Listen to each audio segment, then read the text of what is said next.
உங்களை அதிகமாக நேசிக்கிற எங்கள் நல்ல பிதாவே, நருமையான நல்ல அதிகால நேரத்துக்காக நன்றியுடமே துதிக்கிறப்பாமே ஸ்தோத்திரிக்கிறோம். இந்த நேரத்தில் பாதத்தில் கடந்து வரவும் எம்ஏஜி ஹாஸ்பிட்டல் வாய்ஸ் மூலமாய் மக்களோடு சேர்ந்த அற்புத நேரம் ஆண்டவரோட பாதத்தில் இருமே துதிக்கவும் செபிக்கவும் எனக்கு பலனும் சுகமும் ஜீவனும் வல்லமே தந்ததுக்கான ஸ்தோத்திரம்.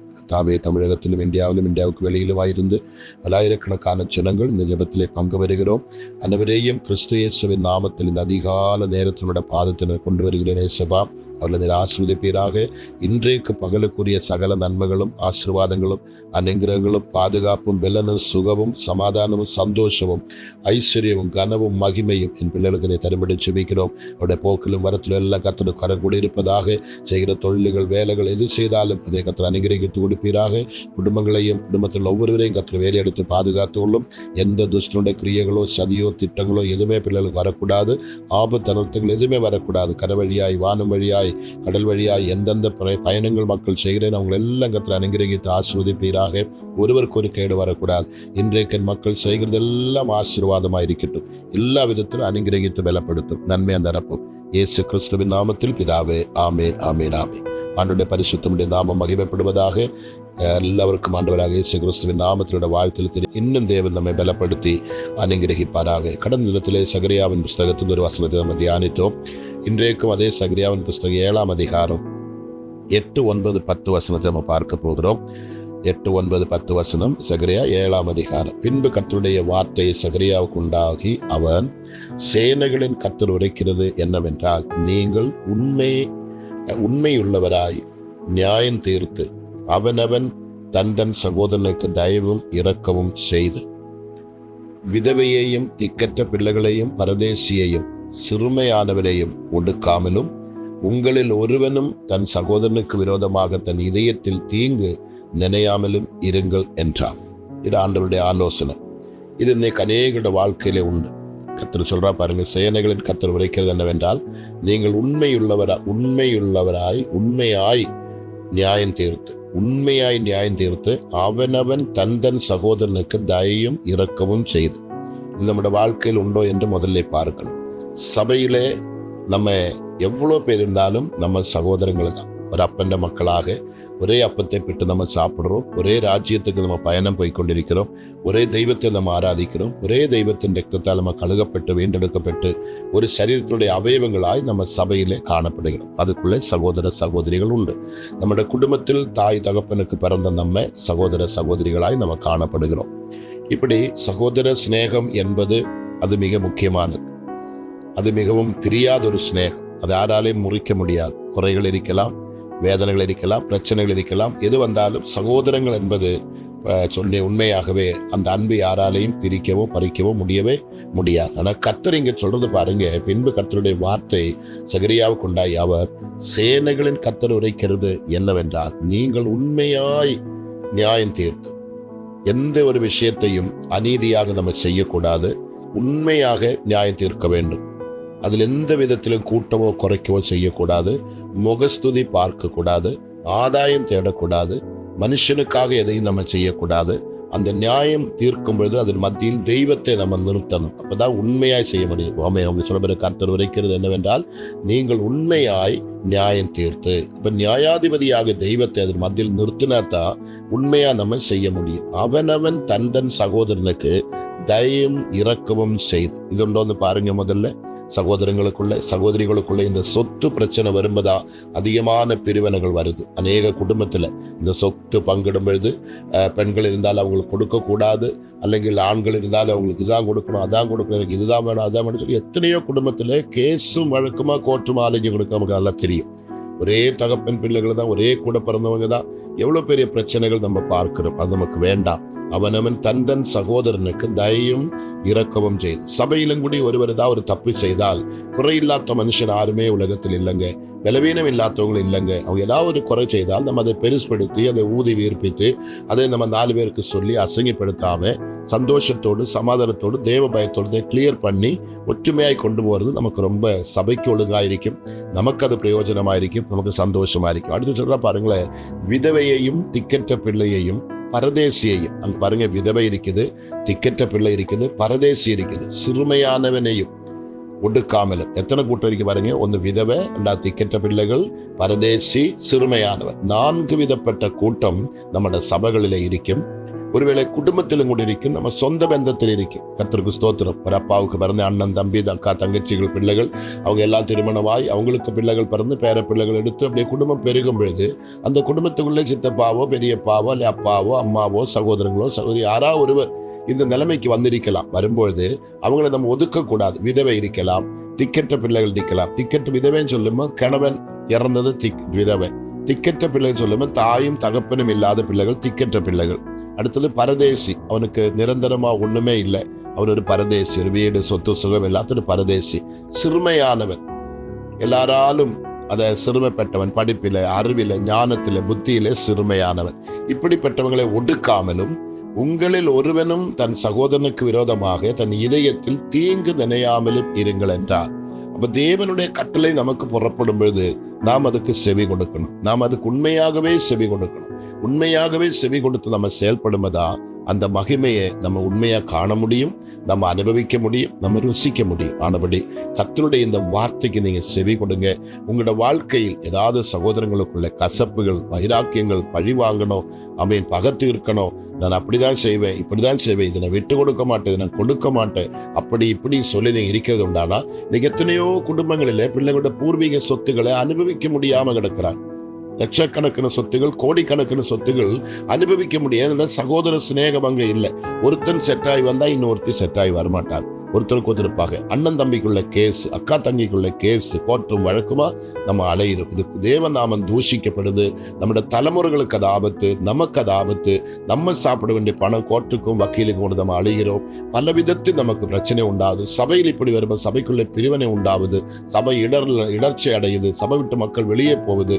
பல கோணத்தில் நமக்கு ஆபத்தில். குடும்பத்தில் உண்டானா குடும்பம் சின்னாபின்னமாகுது, குடும்பம் பிரியுது, குடும்பத்திலே பெரிய வேதனை உண்டாவது, குடும்பத்தினுடைய சமாதானம் நஷ்டப்பட்டு போகுது, சந்தோஷம் நஷ்டப்பட்டு தேவன் அங்கே இருந்து உதவி செய்ய முடியாத ஒரு சூழ்நிலையில் அவரும் தவிக்க வேண்டிய நிலைமைக்குள்ள நம்முடைய குடும்பம் போகுது. ஆனபடி உங்களோட வாழ்க்கையிலே உங்களோட ஜெபத்துக்கு பதில் இல்லாம ஆண்டவர் கேட்கிற ஒவ்வொரு கேள்விக்கு நம்ம செவி கொடுத்தாத்தா, அவருடைய ஆலோசனைக்கு செவி கொடுத்தாத்தா, அவருடைய இதயத்தை கேட்டு நம்ம வாழ்ந்தாத்தா. சொல்ற பாருங்க, தன் சகோதரனுக்கு விரோதமாக தன் இதயத்திலே தீங்கு நினையாமலும் இருங்க. நீங்க வாயில் ஒன்றும் பேசணும், அது இதயத்துக்குள்ளே சேர்த்து வச்சிருக்கிற பழி வாங்கணும், இவன் அழியணும், இவன் நசிக்கணும், இவன் மூஞ்சி நான் பார்க்க மாட்டேன், இவன் வீட்டுக்கு நான் கால் வைக்க மாட்டேன், அப்படி இப்படி வீட்டுல தண்ணி குடிக்க மாட்டேன், இப்படி பலவிதப்பட்டதான வைராக்கியங்கள் நம்முடைய ஹிருதயத்துக்குள்ள வச்சுக்கொண்டு நம்ம என்ன துதித்தாலும், என்ன செபித்தாலும், என்ன ஆராதித்தாலும் அது பரலோகம் செல்லவே செல்லாது. ஆனபடி இன்றைக்கு இந்த வார்த்தையை கேட்கும்போது நம்ம உட்கார்ந்துட்டு நம்மை தாமே அலசி பார்க்கணும். வேதனை உண்டாக்குற வழி என்னிடத்தில் உண்டோ என்று தாவீது சொன்னது போல நம்ம உட்கார்ந்து யார் மேலாக எனக்கு பகை இருக்கிறதா, வைராக்கியம் இருக்கிறதா, நான் இப்படிப்பட்ட விதவைகளையோ, திக்கற்ற பிள்ளைகளையோ, பரதேசிகளையோ, சிறுமையானவனையோ ஒடுக்குனது உண்டா, அவங்க சொத்தை நான் பறித்தது உண்டா, கெடுதி செய்தது உண்டா, அப்படி நம்ம கேட்கணும். சேனைகளின் கர்த்தர் உரைக்கிறது என்னவென்றால், நீங்கள் உண்மையாய் நியாயம் தீர்த்து அவனவன் தன் சகோதரனுக்கு தயவும் இரக்கமும் செய்யுங்கள். எங்கேயாவது நம்ம சகோதரனுக்கு துரோகம் பண்ணி இருக்கிறாரா, பழி வாங்கி இருக்கிறாரா, அவனை அழிக்கணும், அவன் வீட்டில் அடுப்பு எரியக்கூடாது, அவன் சந்ததி உருப்படியா இருக்கக்கூடாது, நம்ம ஏதாவது பிளான் போட்டிருக்குதா உண்டெங்கில் இயேசு கிறிஸ்துவின் நாமத்தில் நாம் இன்றைக்கே அதுக்கு மன்னிப்பு கேட்கணும், விடுதலை பெற்று ஆண்டவருக்கு நம்ம சாட்சியா மாறணும். அதுதான் தேவன் நம்முடைய வாழ்க்கையில் எதிர்பார்க்கிற உண்மையுள்ள காரியம். நமக்கு ஜெபிக்கலாமா? தயவு செய்து நீங்க இந்த வசனத்தை கேட்டு சும்மா விடாதுங்க. கொஞ்சம் உட்கார்ந்து நிதானிச்சு, உங்க நன்மைக்காக நான் சொல்றேன். உங்க சரீர சுகம், உங்க ஐஸ்வர்யம், உங்க தீர்க்காயுசு, உங்க சமாதானம், குடும்பம் இடியக்கூடாது, நீங்க செய்வதெல்லாம் வாய்க்கணும், நீங்க பரலோகத்துக்கு போகணும், தேவனுடைய பிள்ளைகளா இருக்கணும், அவருடைய எல்லா நன்மையும் உங்களுக்கு வந்து சேரணும். அதுக்காக தான் இந்த ஆலோசனை கொடுக்கிறேன்னு தவிர வேற ஒன்றுமே இல்லை. என்னோட காதால கேட்டு விடாம உட்கார்ந்து அலசி பாருங்க. அப்பா, என் வாழ்க்கையில் ஏதாவது குறை இருக்குதா, இதனால்தான் என் ஜெபம் கேட்காம இருக்கிறாரா, இதனால்தான் என் பிள்ளைகள் தலைதறிச்சு போதா, இதனால்தான் என் குடும்பம் நசிக்குதா, நான் செய்வதெல்லாம் எனக்கு நஷ்டமா போறதுக்கு தான் காரணமா, என் சமாதானமே எனக்கு இல்லையே, அப்படி நம்ம உட்கார்ந்து பார்க்கும்போது தேவன் நமக்கு இன்னும் வெளிப்படுத்தி கொடுப்பாங்க. அது நம்ம செய்யும்போ நம்மளோட வாழ்க்கை ஆசீர்வதிக்கும். ஜெபிக்கலாமா? பரிசுத்தமில்லைங்க நல்ல கர்த்தாவே, இந்த 1117ஆம் நாள் MAG Gospel Voice மூலமா என் மக்களோடு சேர்ந்து இந்த ஆலோசனை கொடுக்கவும் ஜெபிக்கவும் அடியானுக்கு தேவன் கிருபை தந்ததுக்காக உமக்கு நன்றி அப்பா.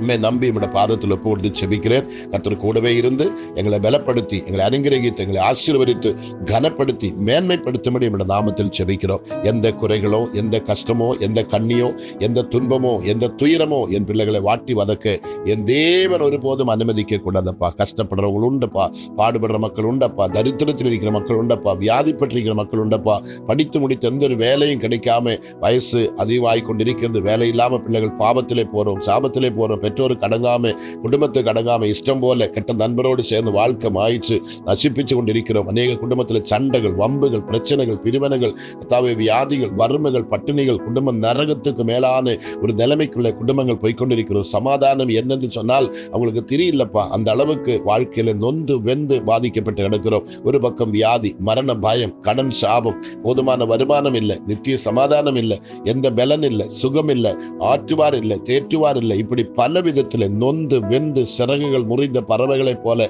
பறக்க முடியாம, ஒரு அடி எடுத்து முன்னே வைக்க முடியாம கிடக்கிற மக்கள் ஏராளம் பேர் இந்த உலகத்தில் உண்டப்பா. நாங்க வாசித்தது போல விதவைகள் உண்டப்பா, திக்கற்ற பிள்ளைகள் உண்டப்பா, பரதேசிகள் உண்டப்பா, சிறுமையானவர்கள் உண்டப்பா. இவங்க எல்லாம் எங்களை கூட உண்டாண்டவரே, அவங்களோட எல்லாம் கூட நாங்கள் வாழ்ந்து கொண்டிருக்கிறோம். இப்படிப்பட்ட பிள்ளைகள் இந்த வார்த்தைகளை கேட்கும்போது அவங்களை தாமே அலசி பார்த்து வேதனை உண்டாக்குற காரியங்கள் என்னதில் உண்டோ, ஆறுமையில பழி வாங்கினது உண்டோ, பழி வாங்குறதுக்குள்ள பிளான் போட்டு வைத்திருக்கிறாரா, என் மனசுக்குள்ள அவனை அழிக்கணும், எனக்கு பழி வாங்குறதுல கசப்பினர் மனதுக்குள்ள வைத்திருக்கிறாரா, ஆண்டவரே நான் யாருக்காக அநியாயமா இதை செய்தது உண்டா என்று சொல்லி அன்னைக்கு யோபு சொன்ன பார்த்தீங்களா, சகை சொன்ன பார்த்தீங்களா, நான் யாரிடத்துல நான் அநியாயமாக வாங்கினேனோ அது நாலத்தனையாக நான் திருப்பி கொடுக்கிறேன்னு சொன்ன பார்த்தீங்களா. எப்போ ஏசப்பா வந்த உடனே. அப்படியானால் இன்னைக்கு இந்த ஜெப நிமித்த ஏசப்பா உங்க வீட்டுக்கு வருகிறார், உங்க குடும்பத்துக்கு வருகிறார், உங்க பிரச்சனைக்கு முன்னே அவர் தலை போடுகிறார், அவர் இறங்கி வருகிறார். அப்பொழுது உங்களோட வாழ்க்கையில நிச்சயமா மனதை கடினப்படுத்தாம தீர்மானம் எடுத்து உறுதியாக நிற்கிறது உண்டானால், நேற்று நம்ம பார்த்தோமே, பெரிய பர்வதமே நீ எம்மாத்திரம், செருபாபேலுக்கு முன்பாக நீ சமபூமியாக சொன்ன பார்த்தீங்களா. அதே போல் உங்களோட பிரச்சனைகள் சமபூமியாக போகுது. உங்களுக்கு விடுதலை கிடைக்க போகுது, உங்களுக்கு சமாதானம் கிடைக்க போகுது, உங்களுக்கு சௌக்கியம் கிடைக்க போகுது, உங்களோட பிள்ளைகளுக்கு நல்ல வாழ்வை கர்த்தர் தரப்போகுது, நல்ல வழிகளை கர்த்தர் திறக்க போகுது. உங்க குடும்பத்தினுடைய எல்லா விதமான துக்கமும், கண்ணீரும், துன்பமும், துயரமும் கர்த்தர் மாற்றி, எல்லா படு தோல்வியை மாற்றி உங்களை உன்னதமான ஒரு உயர்ந்த ஸ்தானத்திலே மகிமையாக மேன்மையாய் கர்த்தர் கொண்டு வைப்பாராக. உங்களுக்கு எந்த கேடு கெடுதி இராதபடி நீங்க செழித்து பூத்து குலுங்கி வாழ கர்த்தர் உங்களுக்கு உதவி செய்வாராக. என் தெய்வம் அதை செய்கிறதுக்காக உமக்கு நன்றி அப்பா. ஆண்டவரே உமக்கு நன்றி. பட்டு போன மரங்கள் எல்லாம் பச்சை மரங்களாய் மாறட்டப்பா. கைவிட்டு போன நன்மைகள் எல்லாம் திரும்பி வரட்டப்பா.